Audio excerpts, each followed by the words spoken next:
Hello' বন্ধুসকল, কি খবৰ আপোনালোকৰ? আশা কৰোঁ আপোনালোক সকলোৰে ভাল।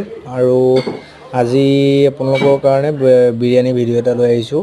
তো ভিডিঅ'টো যিহেতু ধাবাত বনাই আছোঁ, তো গতিকে আপোনালোকে ঘৰতো এনেকৈ বনাই খাব পাৰিব। তো সহজ উপায়, মই যেনেকৈ বনাইছোঁ তেনেকৈ বনাব পাৰিব। প্ৰথম আদা নহৰু পেষ্টটো কৰি ল'ব, কৰি লৈ এনেকৈ ধুনীয়াকৈ ভুনি কৰি ল'ব। ভুনি লোৱাৰ পিছত আপোনালোকে মাংসটো ফ্ৰাই কৰি লৈ এনেকৈ দি দিব। মাংসটো দি লোৱাৰ পিছত এনেকৈ অলপ টাইম গ্ৰেভিটো হেৰি কৰি ল'ব। তাৰপিছত আপোনালোকে ৰাইচটো অলপ বইল কৰি ল'ব। বইল কৰি লৈ পেলাই এনেকৈ অলপ মই ঘিউ দিছোঁ।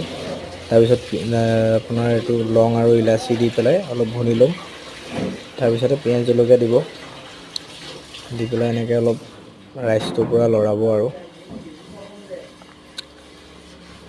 তাৰপিছতে ইয়াতে ফুড কালাৰটো মই দিম বাৰু, বিৰিয়ানী যিটো কালাৰ হয়, তো সেই কালাৰটো এনেকৈ কালাৰ দি ল'ব। দি কৰি আপোনালোকে মানে সুবিধা হয় আৰু ঘৰতে, তো এনেকৈ চাই ল'ব। মই অলপ দেখাইছোঁ যিহেতু অৰ্ডাৰ আছিলে। বাকী আপোনালোকে ঘৰতে ট্ৰাই কৰিব পাৰিব এনেকৈ।